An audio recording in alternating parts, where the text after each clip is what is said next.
Good evening, my YouTube viewers. It is Crystal here, and what I wanted to do is I wanted to make a video that is a follow-on video from the video that I made this morning.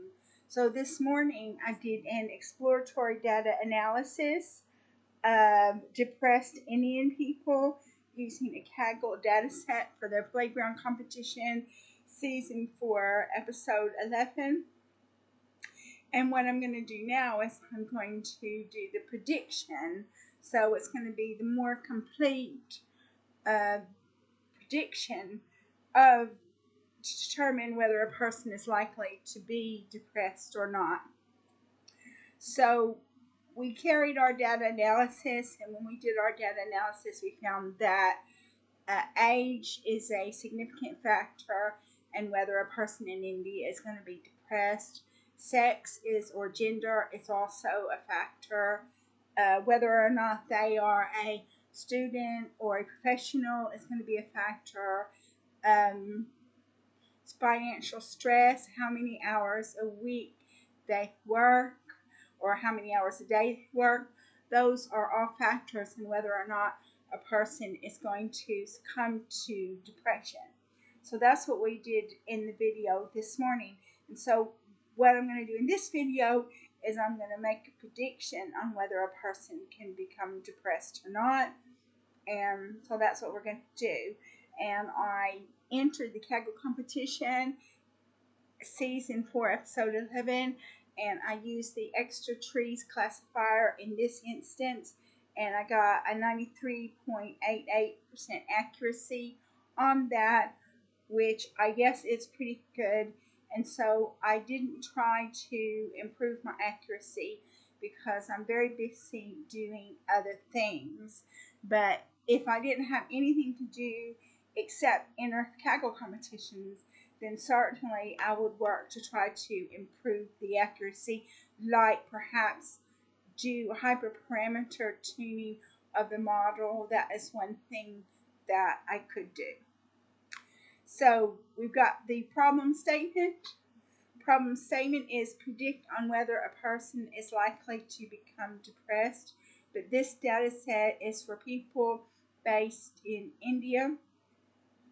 And so it's really predict whether a person in India is likely to become depressed. So the first thing that we want to do is we want to import our libraries, because that's what we do in Python. You import all the libraries at the beginning of the program.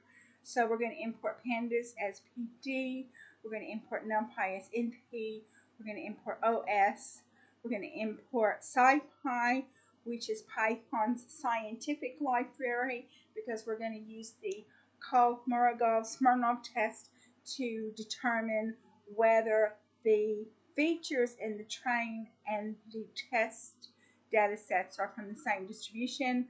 We're going to import sklearn, which provides machine learning functionality. We're going to import matplotlib.pyplot, splt, and seaboard is SNS, which are our graphics, which provide our graphics. Then after we've imported our libraries, we're going to use the OS to retrieve the files, and we have 3 files: a train CSV, a test CSV, and a sample submission CSV. So I wanted to set it up so you can see all of the columns.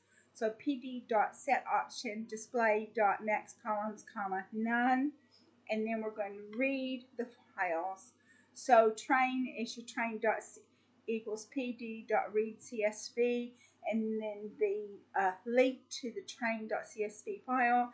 Test is the link to the test.csv file, and submission is the link to the sample submission.csv file.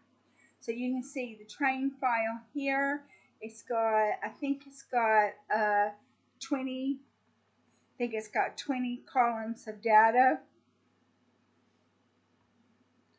Yep, and very last column is going to be your target, which is depressed, and it's going to tell whether or not a person is depressed. So we check info, we find out the status of the feature. We find out whether it's an object, float, or integer, because that's going to be important. And we're going to check for null values. And you can see here that we have quite a few null values. In fact, we've got so many null values that it's not simply possible to just delete the rows of data where you have null values, because if you do that, you're not going to have a data set left. So as a result of that, we're going to have to impute the null values in both the train and the test set. So we've got our test set. The test set is the same format as the train set, except for the fact that it does not have a depressed column. That is a column that we are going to be predicting on. Check for null values. You see we've got quite a few null values, and in the test set you have to impute the null values. You cannot just simply delete the rows where they have null values, because the predictions won't work. When you submit your data, it won't work if you don't have the number of rows that Kaggle says you have to have.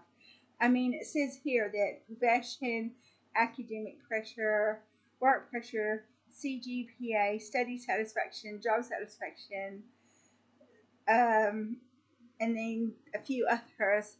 I suppose if you wanted to delete those columns, you could, but what you would do is you would sacrifice accuracy if you did that. And so this is the submission file. This is the file, the format that Kaggle wants to see when you submit your data. So now what we're going to do is we're going to impute the missing values in the train and the test set. So if the column is a data type object, we're going to fill the column with anything that has a null value with not recorded. If it has a float, we're going to fill it with 999. If it's an integer, we're going to fill it with 99. And we're going to do exactly the same thing with test. Okay, so now we're going to check for null values again. You can see that we don't have any null values after we have imputed those null values. So now what we're going to do is we're going to use the Kolmogorov-Smirnov test to check to see if the columns of data in the train and the test set are from the same distribution. And if you've been watching my previous videos, I did actually do a video on the Kolmogorov-Smirnov test, which it's a very good test. It's a non-parametric test. And we performed the test, and you can see that the ID and the name are not from the same distribution, but that's okay. You don't need the ID and the name anyway, and the reason for that is because Pandas automatically indexes all the rows in a data frame. So what we've done is we've dropped the ID and the name to make it easier to make predictions. So now what we're going to do is we're going to find the unique values and the categorical features. So in the train data set, if the column is an object, D-type object, then we're going to do is we're going to find the number of unique values in that column. So you can see gender is 2, city is 98, working professional or student is 2, profession is 65, sleep duration is 36, dietary habits is 24, degree is 116, have you ever had suicidal thoughts is 2, family history of mental illness is 2. And then so what I did was I did an exploratory data analysis of the data set. Now I didn't use all of the columns data, but I suppose if I wanted to do a really thorough exploratory data analysis, I could have used all of the columns of data as well. But I used about 7 columns of data, and I asked questions about those 7 columns of data. And if you want to know the result of the exploratory data analysis, then you can go back and watch the video that I made, and I will leave a link to the video in my description box so you can go back and watch that if you want to. So we're just going to go down here, we're going to pass the exploratory data analysis, and then we're going to go to building the model. And I will leave a link to the exploratory data analysis in the description box down below.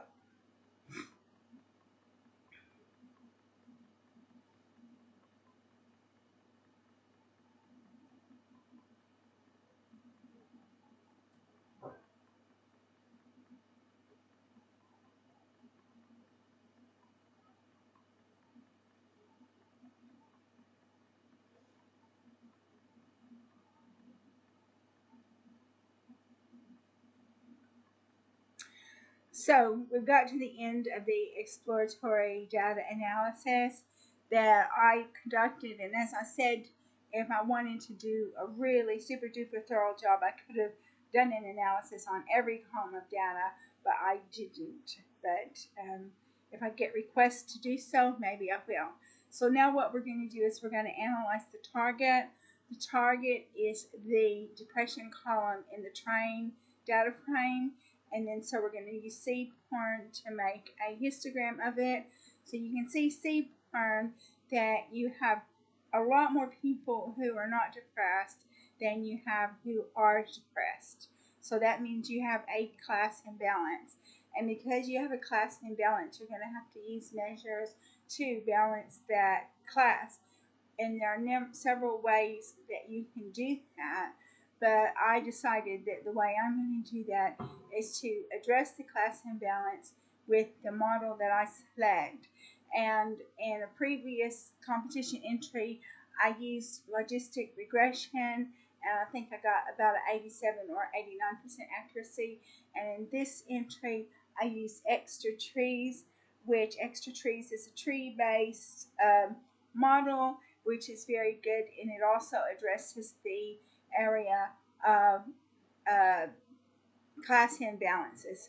So, as I said, there are many ways that you can address class imbalance. I chose to do it with the model. So you can see that we do a value count on the target, and so you can see that you've got like maybe I'll say 5 times or 4 or 5 times, we'll say 4 or 5 times more people are not depressed than they are depressed. And now what we're going to go do is we're going to go through and we're going to ordinally encode all of the columns that have categorical, that are a D-type object. And so what you have to do is to make sure that the train and the tests are both ordinal encoded the same. You have to say ENC equals ordinal encoder, handle unknown equals use encoded value, comma, unknown value equals -1. And then so what we do is if the column is a D-type object, then what we do is we bit transform the train column, and then we transform the test column, and that's how it's done. And now what I've done is I've created a heat map. So COR equals train.corr. And then we create a heat map from CORR. And so you can see the correlation that the columns or features have towards each other. And so some of the features are more highly correlated than others.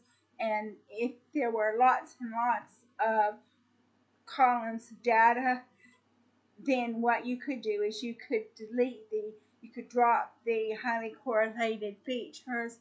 But I decided that in this instance, I was not going to drop the highly correlated features because I already had dropped the columns of data that were not from the same distribution. So now we're going to define our dependent and independent variables. So your Y is your target, your X is your train, and your X test is your test. And then what we're going to do is we're going to use sklearn's train test split to split the X and Y variables into training and validation sets, which we have done. So now we've defined our model, which is extra trees classifier, and I gave it a max depth of 20, and the class weight is balanced, random state is 42, and it gave me a score of 99%. YPRED, I printed off YPRED, and you can see that it was an array of zeros and ones. The accuracy of that array is 93%. Put it on the confusion matrix, and so you can see that how many positives, negatives, false positives, and false negatives that you have. And then what I did was I checked the feature importances. So unique, comma, counts equals np.unique, YPRED, return counts equals true, and you get your unique and your counts. So, and then we check feature importances equals pd.series model.feature importances, index equals xtrain.columns, and feature importances dot plot, and with a horizontal bar plot. So you can see here, this tells you the most important features. So the age is by far the most important feature. So that is, as far as this prediction is concerned, the age of the person is a very good determinant of whether or not a person is going to be depressed.